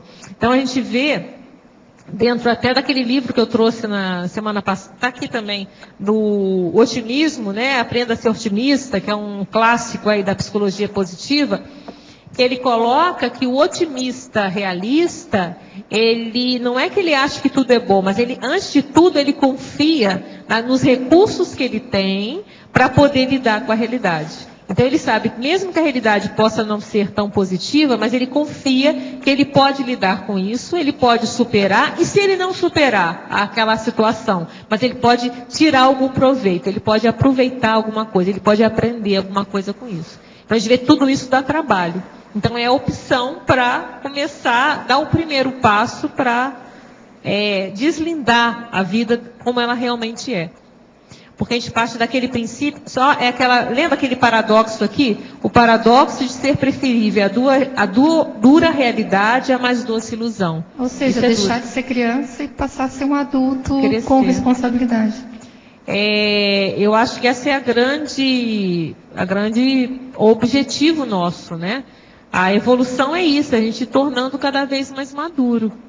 Até você estava falando isso, me ocorreu aquela questão do segredo, que é muito difundida, essa questão do pense positivo, da física quântica, da relação, enfim, tem vários filmes com relação a isso, vários documentários. Você vê alguma relação desta teoria do segredo com síndrome de Poliana, ou você consegue distinguir algo? Olha, eu não sei a fundo, eu já vi algumas coisas. A questão do segredo é a lei do retorno. Só que tem um quê de Poliana, porque eles fazem aqui. Então eu quero ficar rico, eu vou começar a pensar, eu vou pensar aqui e tudo vai vir a meu favor. Não pensou que existe intervisão grupocármica, que você tem contas a pagar. Então, até aquela questão que a gente fala daquela fase da vitimização, que já foi falado aqui desde o verbete do professor Rui, né? Que tem a fase da vitimização que você faz e tudo volta. Então, essa lei do retorno, ela é simplista. Então, você quer uma coisa, você vai só... É óbvio, o pensamento positivo tem retorno positivo? É óbvio que tem. Mas também achar que eu só ficar parada, quietinha no meu canto, pensando positivo, tudo vai mudar... Eu acho meio ilusório também. Vai cair para o Poliana. Legal. Professora? Sim. Voltando, assim, dentro do contexto de conscienciologia, para nós, para mim, por exemplo, com algum conhecimento, tira um pouco da responsabilidade que eu me imputo, ou muitas vezes da culpa, quando eu vejo o filho como uma consciência. Assim, quando eu vejo como um filho, tem grande eu sinto responsabilidade sobre os resultados dos acontecimentos. Quando eu vejo como consciência, eu vejo que ele é tão responsável quanto eu. Como consciência. Você pode falar um pouco disso para mim? Eu acho que é isso mesmo. Só tomar um certo cuidado, porque eu vejo assim, é minha opinião, tá? A gente tem que ver todo mundo como consciência. Isso é muito salutar, que na verdade é isso mesmo. Ninguém gera ninguém. Você gera um corpo e esse corpo vai ser doado ou fornecido temporariamente para alguém se manifestar nessa dimensão. Mas é só tomar cuidado que existe uma fase da infância, que é da imaturidade, que você precisa exercer a função de mãe. Né? Você tem que dar limite, você tem que orientar. Agora a idade do filho, né? Agora, quando o filho já está mais maduro, é isso mesmo. Ele é uma consciência, ele é responsável pelos seus atos. Agora, tem a questão da menoridade. A criança ainda não recuperou os FONs. E vai caber a gente ver a importância da educação para ajudar nessa recuperação de CONS. Então, aí, a minha única preocupação com essa afirmação é ser mal interpretado, que então o pai pode se redimir da responsabilidade sobre aquela criança. Teve o filho, vamos ter bem feito, vamos marcar com as responsabilidades dessa criança, ajudar ela a recuperar CONS, a dar todo o afeto possível, para aí sim, já é maior de idade, é outra consciência, é responsável por si. Então, essa é a minha opinião. Eu me referi a um caso assim de adulto, né? Sim, adulto outra. Né? Em que muitas vezes é difícil para os pais fazer a separação entre a parte que toca a eles, e isso fica bem claro se você entrar no âmbito das drogas, né? Em que os pais não conseguem, a codependência, é a culpa que leva a uma cumplicidade. Eu me referia nessa... Não, aí eu concordo com você. Agora, se é a questão da droga, tem que só tomar algum cuidado. Eu vejo dois casos complicados. Um é quando, às vezes, esse filho é doente mental. Então, ele já tem uma patologia. Então, às vezes, o pai é responsável. Ele vai, mesmo aquela consciência já tendo idade, tem aí alguma coisa, ele vai ter que intervir. E a questão da droga, conforme for o nível que já esteja, talvez valha a pena a tentativa dos pais. É ele que está ali para cuidando. Pega, interna, faz alguma coisa. Não deixar também a pessoa sua conta em risco. Então, agora, esse limite de discernimento, cada pai que tem que ver. Que limite que está? Se já está no limite que ele já não está mais dono das suas próprias faculdades, tem que levar e fazer alguma coisa também, né? Deixar a coisa correr. É a minha opinião, entendeu? Antônimologia, página 43. Poderia explicar as síndromes listadas? Quer dizer, as que estão aí, um monte delas. A Cassandra, eu já falei, né? Que as pessoas, que é a questão da pessoa que ela vive fazendo as premonições catastróficas e ninguém dá atenção. A síndrome de Otelo é o ciúme doentio, né? É um personagem lá de Shakespeare que é um ciúme doentio com relação ao parceiro, uma desconfiança do parceiro muito grande. O Complexo de Cinderela teve um livro que foi best-seller durante muito tempo, que é aquela mulher que se coloca naquela posição da Cinderela, ela tem dificuldade com o próprio sucesso e ela fica esperando que o príncipe venha resolver todas as situações para ela. A Amélia é a música, né? A Amélia é a mulher de verdade, então é aquela síndrome da pessoa, ela dedica só a vida à casa, ela não tem vaidade, né? É rido que não tem o que comer. É só você ler a música, então é aquela submissão exagerada, sem a menor, como é que eu vou dizer? Sem a menor motivação ou reação, né? Peter Pan é um menino que não quer crescer, tem muitos adultos aí que se mantêm nessa condição. O mais célebre era o próprio Michael Jackson, né? Que ele mesmo falava que não queria crescer mesmo. A síndrome da Mulher Maravilha, as pessoas colocam muito. Hoje em dia a mulher ela tem várias funções e ela quer dar conta de tudo. Então ela tem que ser a mãe, ela tem que trabalhar e ser uma grande executiva, ela tem que ainda manter o corpo esbelto, ela tem que manter a estética excelente, tem que ser uma ótima esposa, então ela tem que ser tudo ao mesmo tempo. E às vezes ela não vai conseguir fazer isso tudo. Então a Mulher Maravilha, ela tem que dar conta de tudo, muitas vezes ela não dá conta e vai dar frustração, entra um processo de culpa e gera um processo bem complicado. A outra é a síndrome do super-homem, é aquele homem. Então, aqui tem várias acepções para o super-homem. Uma delas seria o oposto da Mulher Maravilha, quer dizer, é aquele homem também que acha que vai dar conta de tudo. E tem uma que é mais utilizada até, é o homem que acha que é o mito do corpo fechado. Eu não vou ao médico porque comigo não acontece, eu sou um cara super forte, nada é invencível. Ele é invencível, ele é intocável, ele dá conta de tudo. E às vezes ele não vai ser assim, né? A síndrome da Gabriela, a gente coloca em muitos verbetes. Eu nasci assim, eu cresci assim, você sempre assim. Então, a pessoa que não quer mudar. Então, eu sou assim mesmo e vou ficar por assim para sempre. E é muito cômodo. A síndrome de Dorian Gray é um personagem também de um livro da literatura. Eu esqueci o autor agora. Acho que é Orson Welles. Peraí. Acertou para mim, isso mesmo. Orson Welles, perfeito, é o Welles. E o que acontece? Ele é um homem, um personagem super narciso. Então então todas aquelas pessoas que elas não querem envelhecer, elas querem o tempo todo. O Oscar Wilde era homossexual. Isso, exatamente. E tem um quê homossexual nessa história. Foi muito perseguido, coitado. Tem vários filmes até, tem uns 2, pelo menos, filmes que eu vi sobre esse caso aqui.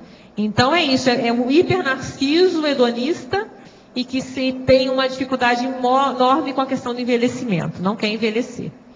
E o Pinóquio, que é a síndrome da mentira, né? Pinóquio todo mundo sabe. É um mentiroso compulsivo crônico. É isso aí.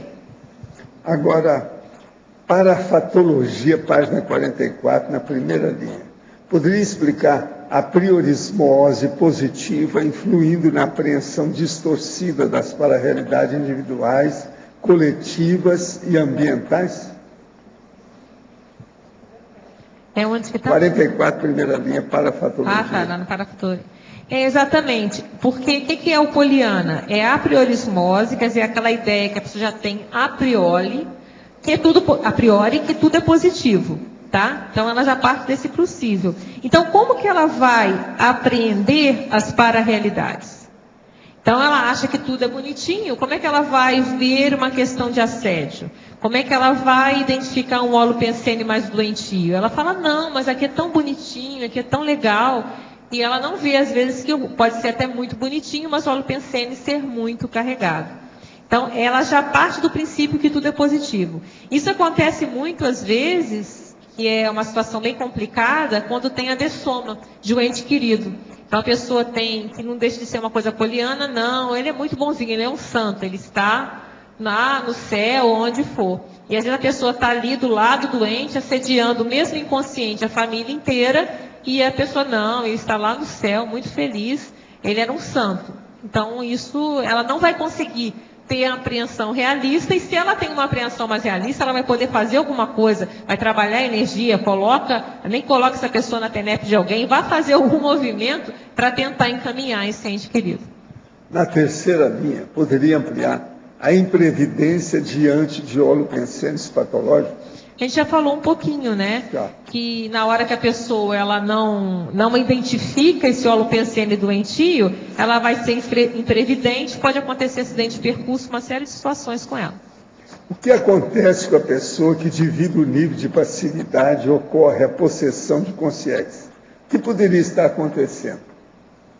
Olha, uma série de coisas. Agora, a poliana pode acontecer isso. Ela acha que todo mundo é bonzinho, ela não vai identificar nada. Agora, a questão, tem que lembrar que todo heteroassédio tem uma raiz no autoassédio.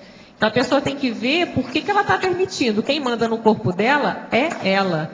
Então, se ela está permitindo isso, ela tem que trabalhar com ela mesma, ou então procurar ajuda para descobrir por que ela está deixando brecha e essa situação está acarretar essa situação de semi-possessão, que não é para brincar, não. Isso é muito sério. Não pode deixar passar batido, não. O fanatismo religioso poderia ser poliânico? De certa forma, sim. Na hora que a pessoa se explode, né, com uma bomba, porque vai encontrar no céu várias virgens, eu acho que tem um pouquinho de poliana aí, né?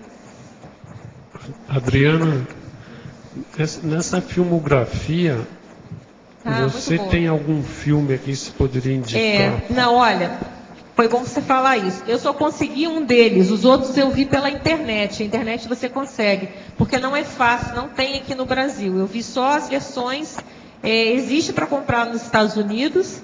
Eu até pensei em comprar, mas não tem aquele, você não consegue, né? Tem o código de área, né? O código de área é diferente. Esses dois, esse primeiro é o mais antigo, Poliana.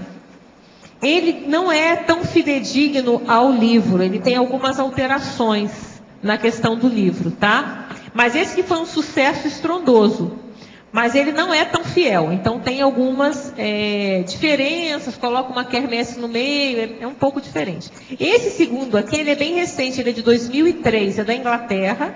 Esse você consegue na internet, só que não tem legenda, tem que ver na língua original. E ele é muito bom. Ele é o filme gravado. Então, desculpa, o livro gravado. É muito bom. Então, ele é bem diferente. Até as pessoas, você vê bem o personagem do livro. No outro, eles amenizam um pouco. Até a tia lá é mais boazinha do que ela aparece no livro. Já nesse segundo, não. A tia põe aquela cara mesmo de sobrava assim e daí. Então, mostra muito claro, vale a pena. E eu acho que é interessante a pessoa ler o Poliana, então ver o filme, porque o Poliana é da boca do povo. Nem que seja questão da cultura geral. Se você vê a quantidade de referências que existem para a Poliana, é muito grande. Eu fiz existe até uma série de cognatos, a gente não colocou aqui porque eles não são dicionarizados. Mas só com a palavra poliana tem o polianismo que a gente usa aqui, né? Tem antipoliânico, antipoliânica, impoliânico, o próprio livro fala isso. Poliânica, poliânico, polianismo. E aí eu peguei algumas expressões que nós encontramos na internet, assim, numa busca até bem rápida, só em português. Abstração poliânica, alegria poliânica, amor poliânico, anúncio poliânico, declaração poliânica, delírio poliânico, desvario poliânico, discurso poliânico, elogio poliânico, e assim vai, não vou cansar vocês. Então tem uma lista enorme só de expressões fazendo referência à poliana. Tem até artigos em relação à política, muito na época do mensalão, algumas pessoas escreveram falando da questão da poliana, o PT e a poliana. Outra, a própria que foi candidata, Marina Silva, pelo menos está assinado por ela, a internet a gente fica na dúvida, mas tem um artigo assinado lá por ela, a gente não sabe, parece que falando que nós todos estamos sendo poliana em questão do planeta, a questão como é que nós estamos destruindo o planeta, está todo mundo poliana, ela termina um artigo falando acorda poliana, porque a situação está se agravando. Então é muito falado, então vale a pena, até por cultura geral, nem que seja ver um filme desse para ter uma ideia. E esse último, esse eu trouxe, foi interessante, que eu estava escrevendo o artigo, essas sincronicidades, né? Estou lá na loja americana, dou de cara com simplesmente feliz. Aí eu falei, bem, vou levar, né? E aí eu fui ver o filme. E realmente, depois eu fui ver referências na internet, é referenciado como a poliana moderna. Então eu falei, nossa, foi em cima do lance, obrigada, amparadores, me ajudaram aí. Então, é bem interessante, quer dizer, bateu na minha mão essa questão. Então vale a pena também, é um filme bem recente, ganhou prêmio e tal, melhor atriz de comédia, e é uma poliana moderna. Então, bem Agora, assim, ela se veste toda na minha poliana. família tem uma moça fora de série que chama Poliana. Olha só. Entende? Fora de série. Ela é profissional, né, da área da saúde, uma cabeça. E é poliana, muito forte, a personalidade. Você viu lá o povo falando dela, né? Você conhece ela, né? Vocês chegaram a ver. Agora, outra coisa. A Pilar Alegre não é poliana. Não é, ela é alegre. Então, como é que vocês entendem isso? Bem legal. Adriana, Tá certo? esses livros você recomenda também? Por exemplo, Poliana Moça? Não, esse E livro outro que é é poliana. livro de criança, né? Mas, É como de eu falei, criança. se você vê se você vê esse filme aqui, você já vai ver a história, filme- você já vai saber do que se trata quando ficarem referenciando a Poliana o tempo todo, como tem. Aqui nos Estados Unidos não tem muito mais. Só a questão da síndrome de Poliana, eu não encontrei nada que explicitasse a síndrome. Por isso que eu estou fazendo aqui a minha proposta. Não vi. Assim, a síndrome é isso, mas referência tem o tempo todo. Inclusive vários artigos científicos falando da questão de Poliana. Então, eles citam a questão da síndrome. Tem até um artigo nacional aqui falando... Segura aqui para mim, Mário. Fala da questão do autismo, considerando a questão do autismo com a família mais poliana. Então, são trabalhos, né, que precisam ser estudados. Tem um artigo que fala assim, é americano, né? O sofrimento proibido, até eu coloco na estrangeirismologia. A síndrome de Poliana e desestruturando a família. Então, algumas famílias têm essa cultura da Poliana, todo mundo tem que reprimir a questão do sofrimento. Então, e assim vai, uma série de artigos que tem aqui, ó. Esse é de autista, que fala, olha, fatores intervenientes do fenômeno psicossomático objetivando os transtornos do desenvolvimento humano, qualidade de vida em irmãos de crianças autistas. Então, eles estão colocando o seguinte, que os irmãos, geralmente de autistas, eles criam mecanismos eles criam seria uma síndrome de Poliana. Utilizam maciçamente mecanismos de racionalização. Então, aí também, não vou entrar na questão aqui, estou falando do trabalho que tem. E aí tem outros trabalhos que eles fazem vendo os efeitos do pensamento positivo. Eles perguntam, estaria a Poliana certa? E assim vai, o mito de Poliana. Então tem um monte de referência em relação a isso, tá? Professor, Então, aqui no só a ar. questão da leitura do livro, aí depende, se lê em uma hora. Você se refere ao COP? Oi? O COP, não, eu falei aqui não, eu falei no polianismo terapêutico Você que estava falou no COP. no outro. Pois é. No COP eu falei, aqui não. Eu queria O que você perguntar queria? para o senhor no dicionário, se o senhor pudesse expandir um pouco essa introdução. Sim. Não permita ingerência de desorganizações na sua vida. Olhe sua autoestima. Ao concluir o curso intermissivo, você deixou centenas de seres evolutivos para trás, que precisam de assistência. Vale honrar agora essa excepcional condição.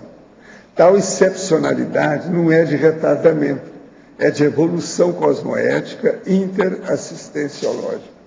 O que você quer que fale? Se explicar mais o que aí? Quer dizer, eu estou mexendo Não é explicar, na digo, vergonha da cara da turma. porque aqui o senhor está falando assim, que deixou centenas de seres evoluídos Foi, para porque trás. esses ainda não fizeram o curso. Sim, eu queria expandir. Como diz, você mandando para escambau sem querer. Porque no começo o senhor fala assim, não permita ingerências ou desorganizações na sua vida. Pois é, não permita. E a culpa maior é sua, o problema é seu. Sei. Ingerência, desorganização. Então, primeira coisa, se organize. Então o que o senhor está querendo dizer assim, a gente num determinado momento fez um intermissivo e pode acontecer de pessoas que não fizeram, não têm um nível evolutivo, comecem a nos desorganizar. Aquilo que o senhor fala dos 15 minutos. Não, o senhor está se a esperando no pessoa ponto. não fez o curso intermissivo, a gente não fala nada, porque a gente não tem direito de falar. Agora, a obrigação nossa é de falar com quem fez o curso. É aqui que a conscienciologia entra. Então, esses que não fizeram, deixa para lá. Vamos fazer força para assisti-los, se for necessário. Entende? Mas agora, conosco, um conscienciólogo, um intermissivista que é desorganizado, tem alguma coisa errada, muito séria. E outra coisa, isso é pior do que aquele que não fez o curso. O que não fez o curso está numa condição bem melhor. Tem atenuantes. Agora, conosco não, só tem agravantes. De modo que essa fermentologia é horrorível, entende? Ela é perturbiadora. O negócio não é fácil. Professor. Agora, o problema na hora de escrever aqui é que tem um fermento. Você viu, né, a última parte aqui. Entende? Qual o objetivo desse livro? Com o que você concorda e com o que discorda? Vale a pena dar esse livro de presente para o seu filho? Professor, ainda no dicionário, ainda no verbete dicionário, eu queria saber se existe algum motivo para dar uma linguagem um pouco mais informal nesse verbete do que nos verbetes. Porque eu estou falando muita coisa, inclusive autobiográfica, no livro. E é para atingir o povo que está chegando agora, os intermissivistas, jejunos recentes, né? Estão começando a chegar. Aquela listagem que eu falei aqui antes, né? Tem um monte deles. Eu falei uma série deles. Então, são esses que estão começando aqui. Entende? Agora, o que se passa? Quando sair o dicionário, você vai ver uma coisa. Ele é um pouco assim, vamos dizer, mata-burro. Você está entendendo? Tem verbete que parece ser simplíssimo e é terrível. Tem outro que aparentemente pela coisa é terrível, mas ele é simples pela realidade que ele toca. Eu estou fazendo altos e baixos. Eu estou usando todos os recursos que eu tenho de escrita para fazer esse dicionário, para ficar mais ou menos acessível. Agora, é muito difícil certas palavras que você tem que usar, acaba não ficando. Esse aqui, por exemplo, ele está mais ou menos fácil. E eu estou usando as expressões populares. Eu falo em galera, falo da condição de estilingue para vidraça, que é um processo que qualquer um vai entender. Hein? Pois é, não vai no bico, palpitologia, achismo, entende? O processo é esse.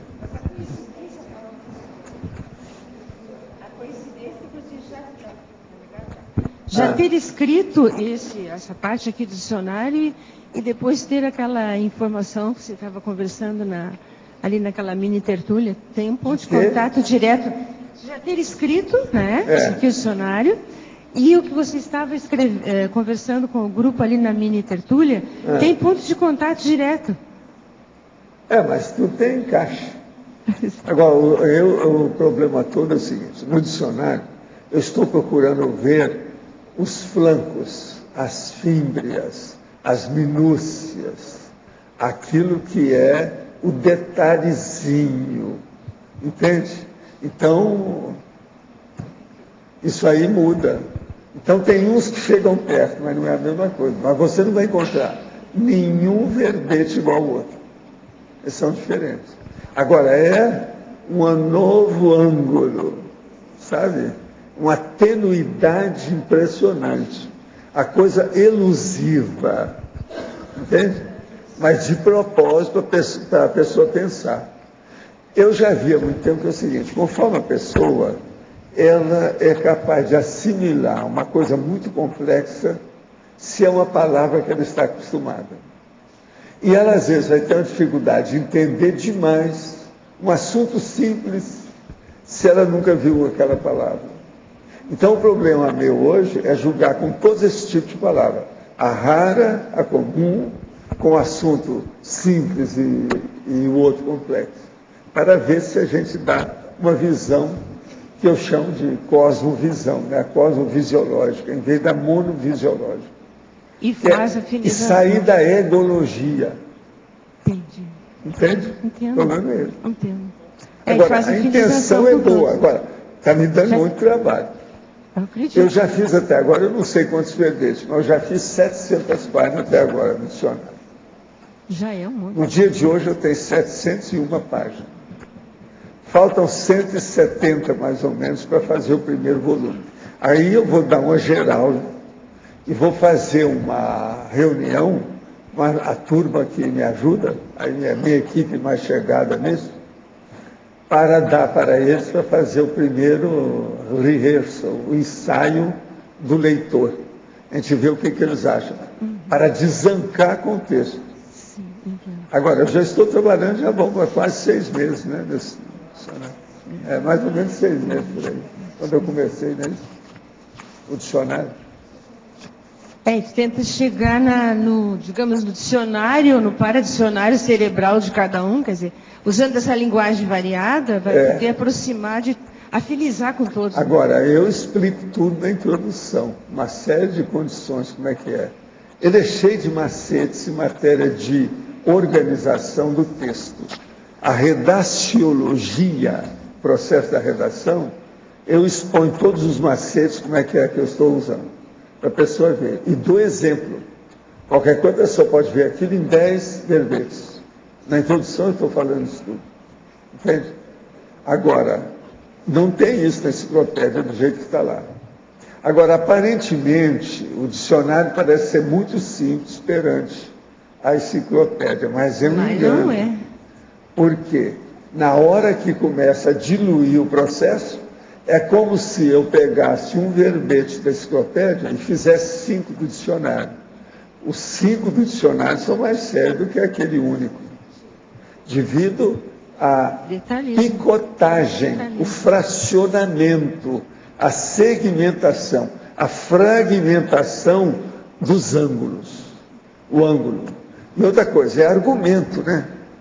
Você ouviu lá o que eu falei? Eu escrevi aquilo, sim, você tinha chegado lá, aquilo foi uns 15 minutos antes que eu escrevi o verbete. Agora, o que se passa? Tem lógica, eu perguntei para você, não, isso aí está... O problema é chegar na argumentação que chega perto do indiscutível.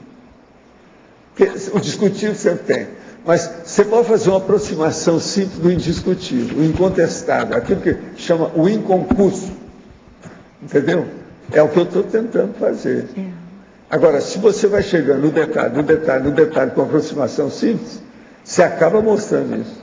Se não aparece um verbete, vai aparecer no outro. Então, o problema é esse. No caso desse verbete, o senhor colocou aqui, fermentologia. E o senhor usa essa metáfora com fermento, com bolo lá no final. Tem outras metáforas aqui, do estilingue, da vidraça, de outras coisas. Por que escolheu a fermentologia? Porque é um fermento. Você pode olhar, presta atenção, não tem outra saída. Me arranja uma outra coisa para colocar aqui. Não, mas eu queria ver, dentro dos elementos ali... O melhor é o fermento. Dentro dos elementos... O fermento é que cresce, é o bolo que está crescendo. Agora, ó, presta atenção, uma coisa muito séria, que é isso aqui, ó. Vou ler para vocês todos aí. A parte final dele, ó. Quanto a você, quer dizer, você leitor, vá compondo a sua obra escrita igual a quem esteja articulando o bolo e pondo o fermento adequado, sem se preocupar com o tempo empregado nas pesquisas. É o que eu estou fazendo. Depois de colocar o fermento ideia e o bolo livro ter crescido satisfatoriamente, dê um pedaço cópia para cada crítico resenhador experimentar. É o que eu falei que eu vou fazer. Nenhum autor ou autora se arrepende de tais posturas técnicas avançadas empregadas no universo do autorado. Eu estou dando também a técnica do autorado sem falar. Você está entendendo? Estou falando tudo com indireta. O que eu mais achei... Tem uma série de condições que são diretas, tem uma série de condições que são indiretas. Devido ao problema. Aqui está claro. Agora, o pior é o que eu estou perguntando antes, né? Qual o objetivo positivo desse livro? Com o que você concorda e com o que discorda? Vale a pena dar esse livro de presente para o seu filho? Eu já escrevi um artigo sobre esse processo. Você, se vai escrever um livro, a primeira coisa que tem que ver é o seguinte: daqui 10 anos, vale a pena ainda ler esse livro? Você daria esse livro para o seu filho hoje? Isso tudo é antigo, eu já escrevi sobre isso. É um dos processos do autorado mais sério que tem. Eu penso, só um pedacinho, eu penso que o gancho didático que tem no coloquialismo, e a pessoa entender o fermento como coisa assim que move a vida, né, que estimula um crescimento, que multiplica, que dá liga, e que dá uma outra textura e outra percepção das coisas. A coisa séria é que o fermento dá um insight devido ao processo do crescimento. Você pega a farinha, mas você coloca um fermento e faz um bolo, Às vezes o fermento dá explosão. Isso é um insight. Dá apetência, né? Dá gosto, dá vontade da pessoa conhecer mais. Então, é super bacana. Olha, dá outra quem está vida. falando é especialista nisso, que ela que faz a manga assada. Não, a manga assada acabou. Falando em manga assada, acabou. Não tem mais discussão. Não dá para fazer um bobó com a manga assada não há mais discussão. Nossa. Não, acabou. Ponto final. Professor, me chamou a atenção a sua frase, a chegar na argumentação perto do indiscutível. Seria muito mais que o consenso. Você pode... eu entendi, mas não compreendi. O problema é o seguinte, é aquilo que o Mário gosta de falar, que manda a pessoa para o escambau. Às vezes é necessário você fazer isso. O escambau é a hora técnico. que você encerra, aqui, ó, você encerra o assunto, a discussão, o tema, o debate, com uma expressão final, sem falar que você está encerrando. Mas a pessoa abaixa o facho, abaixa as orelhas e fica quieta. Porque não tem outro jeito. Tem hora que é o jeito, não tem outra saída. Então, é o processo da morte. Existe no futebol um negócio a morte súbita, não tem? Qual técnica para chegar nesse nível mais cosmoético?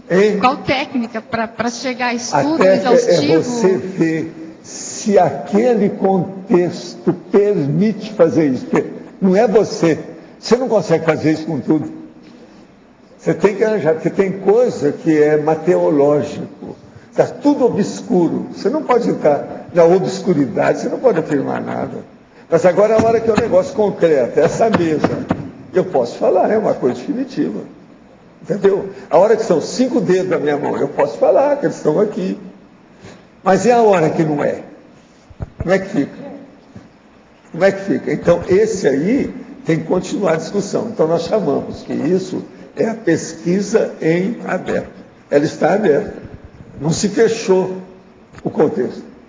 A ideia não está fechada. Entendeu? A pesquisa não está fechada. Tem que continuar, não tem jeito. Agora, em tese, mesmo essa que a gente manda a pessoa para o escambau, aquilo é temporário. Naquele momento evolutivo, valeu. Mas às vezes no outro dia você já descobriu uma outra saída pior. Então o processo é continuar a pesquisa. Na pesquisa contínua, não há nada definitivo, não há nada absoluto. Entendeu como é que é? Não há nada assim. Então a gente tem que olhar. O absolutismo não existe. Agora, outra coisa. Isso é uma condição que temporariamente ela é peremptória. Existe a peremptoriedade positiva. Se escolher. Outra coisa, o dicionário já fala isso. Eu tenho já a peremptoriedade positiva. Por exemplo, tem um monte de coisa que você pode mostrar a peremptoriedade positiva para a pessoa. Não tem saída. O colega aqui do lado disse que quer saber. Por exemplo, a pessoa está para morrer. Então você vira para ela e fala assim, ó, vou te falar uma coisa definitiva para você. Você não vai morrer. O que vocês acham? Dignou, né? Isso aqui é escambau. Eu estou fazendo as duas coisas ao mesmo tempo. Ao mesmo tempo que eu estou mostrando a peremptoriedade, eu estou mostrando o processo do escambau. Mandou para o escambau, liquidou. Você tem que ter muita segurança para chegar nesse nível. Não, não é só segurança. Você tem que ter elaboração de pensamento com discernimento dentro daquele contexto. Outra coisa, se você não é do métier, cala a boca, escuta só. Agora, se você é do métier, aí você levanta o facho, levanta a mão e mete o peito. Ó, tira o sutiã e vai em frente. Não entendi. Esse é o caminho. Não tem outro jeito. Entende? Professor? Sim. Esse dicionário vai ser acessível à compreensão até mesmo dos que não fizeram curso intermissivo, né? Se ele não entender tudo, ele vai entender alguns dos verbetes. Sim. Como tem muito verbete, o verbete geralmente vai de 1 a 3 páginas só. E é tudo assim, na base de introdução, de argumentação. tudo separado, fácil para a pessoa entender, do jeito que está esse aí. Ele tem de 4 parágrafos a 7 parágrafos, no máximo, não passa disso. E ele vai de 1 página a 3 páginas só. Por exemplo, o verbete da enciclopédia tem uns que tem 10 páginas, 12 páginas. Esse aí não. Então o processo é tudo sintético, direto, soco na cara e fratura exposta. O problema todo é esse. Qual a inter-relação da síndrome poliana e anomia imagística? Olha, de certa forma, dependendo se a poliana ela vai criar um ambiente fictício para a cabeça dela, ela pode gerar uma anomia, mas não veria uma relação tão direta, mas eu acho que pode chegar nesse nível. Você está certo. Né? A consciência em amparador é possível fora do corpo ser capaz de visitar colônias extrafísicas? Olha, é possível pelo seguinte, há colônias extrafísicas de todo tipo. A baratosfera não precisa de pedir ninguém para ir lá. A maioria vai assim, automaticamente, que já está tão acostumada através dos milênios. Ela consegue, a partir da vontade, visitar as mesmas colônias toda vez que sair do corpo, tendo o intuito de assistir? Depende. Mas, geralmente, aí, nesse caso, quase sempre tem amparador no meio. Ou somente com o amparador é possível a locomoção nas dimensões extrafísicas por causa da lucidez? Não. É possível a pessoa fazer por ela. Aí, o problema é, com o tempo, ela ter mais autolucidez. Mas as duas coisas podem acontecer, com amparador e sem amparador. Uma outra coisa, você saiu a primeira vez e foi numa colônia avançada, uma comunex evoluída, mas o amparador te levou. Numa segunda vez, você não precisa do amparador, às vezes você vai só de pensar naquela comunex, a taquirritmia te leva nisso, com a intenção, a força da vontade. Então, vamos devagar com isso, temos que entender. Uma outra coisa muito séria, entenda o que é uma comunex evoluída, que é diferente de uma comunex que é patológica, alterada, baratrosfera. Então isso é uma diferença muito grande, o acesso a essas comunex. De que modo a conscienciologia analisa a questão da consciência masculina ser metrosexual? Olha, isso é besteira aí que eu acho, tudo é moda. Eu não dou valor para esse negócio de metrosexual. Isso aí é bobagem. Há um monte de piada sobre o negócio de metrosexual, sabe? Não é bem assim, não. O problema é o seguinte, existe o hétero e existe o homossexual. Isso aí é que está sendo a coisa mais séria. Este metrosexual é processo da moda. A tendência das crianças viverem num mundo fantasioso, poliânico, faz com que elas tenham maior predisposição ao risco de acidentes parapsíquicos? Qual seria a profilaxia? Você está na parafatologia, página 44, terceira linha. A de se colocar em risco de acidente de percurso? Olha, a criança ela tem uma facilidade, porque no momento que ela tem uma atenção mais saltuária, também os assediadores têm mais dificuldade de acessá-las. Então, ela tem quase uma imunidade assim, maior à questão do assédio.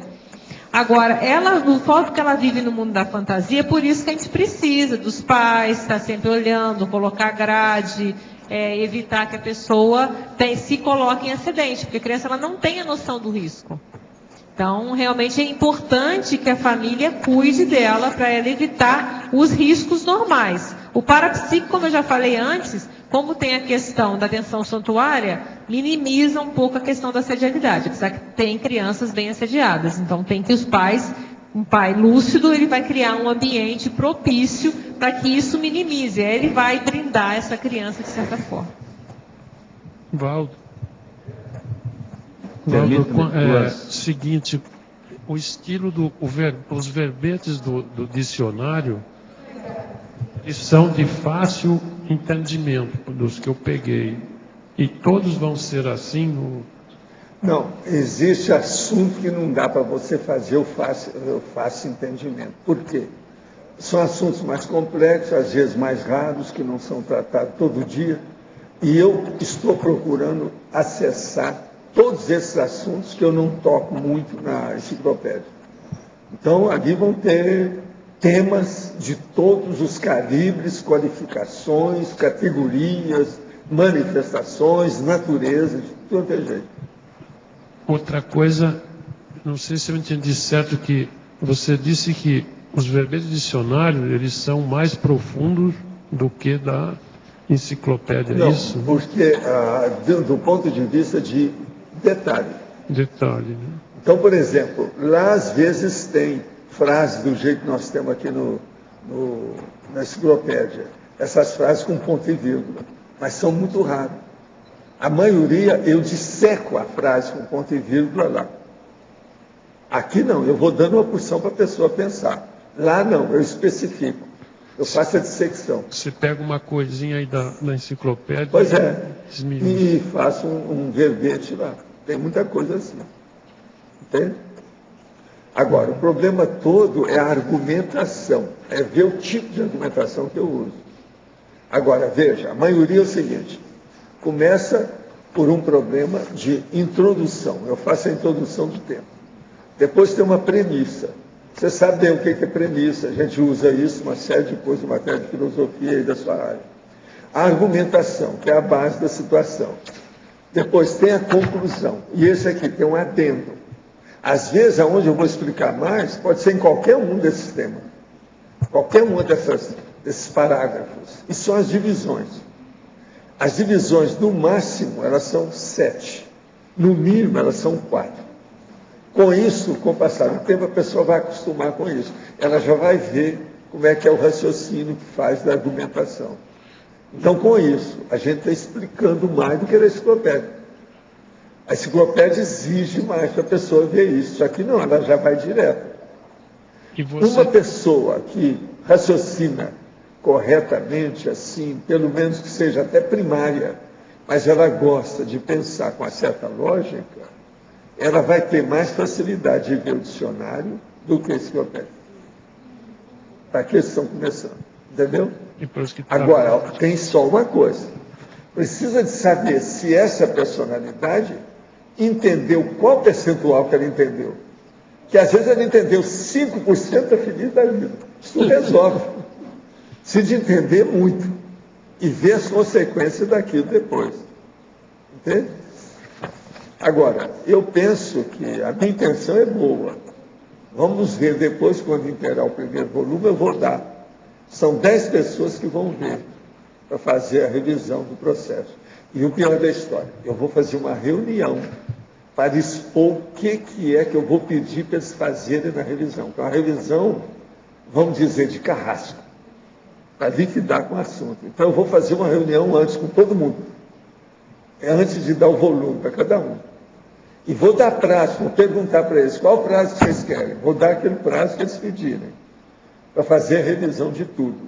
Agora, outra coisa muito séria, eu vou fazer também, até agora são 15 páginas que eu tenho de técnicas que eu estou usando. Tudo maceteado, em ordem alfabética. As técnicas todas. São 15 páginas até agora.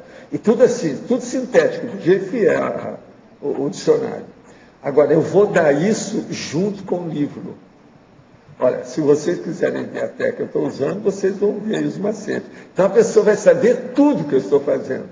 Por dentro, por fora, nos bastidores, no palco, na ideia, no prolongamento, no segmento, e tudo. Ela vai ter uma ideia. Com isso, eu acho que nós vamos alcançar alguma ideia nova.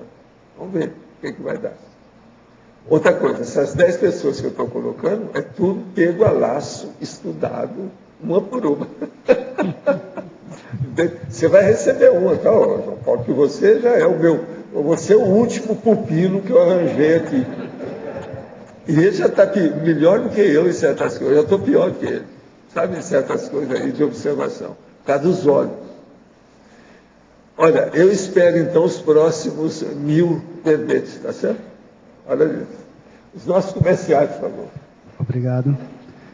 Hoje tivemos 65 assinaturas no livro de presença, 20 perguntas presenciais e 22 perguntas online.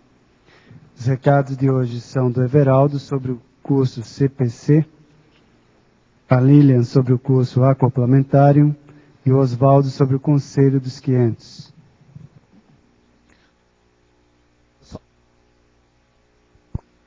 Alô? Oi.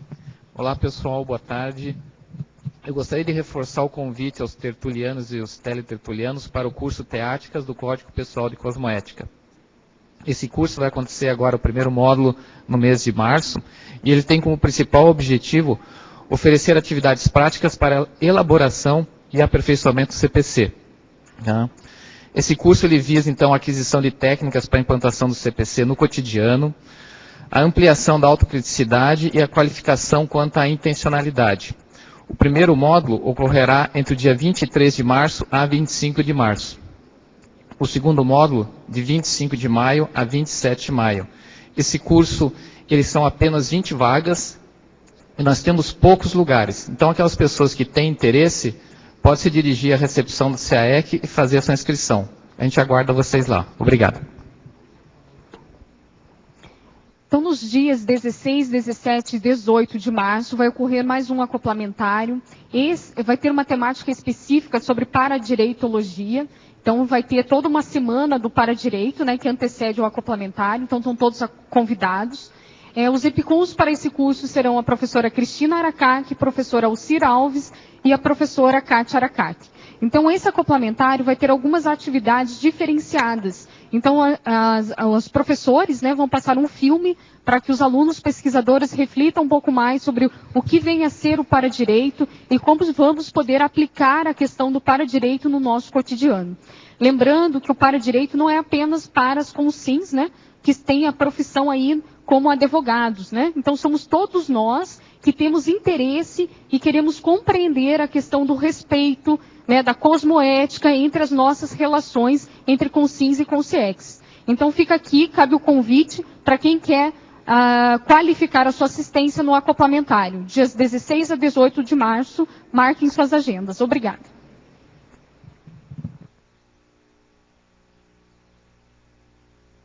De todos. Eu vou me referir ao IPTU, Imposto Predial de Foz do Iguaçu. Nesse sentido, nós queremos informar a Comissão de 2500, informa a vocês que está disponível na entrada do tertuliário um abaixo assinado destinado à Prefeitura Municipal de Foz do Iguaçu a revisão e redução do valor do IPTU do ano 2012. Este documento vai compor processo junto à Prefeitura Municipal a ser elaborado pela IEC, representando aos campos e condomínios residenciais da Cognópole Foz.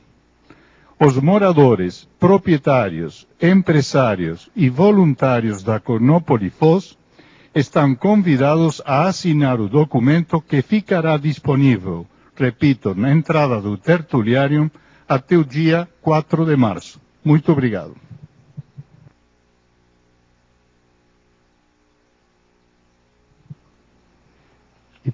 Para amanhã o verbete será Rejuvenescimento Consciencial, a especialidade para a cerebrologia, autora Selma Prata. Obrigado pela sua presença e até amanhã.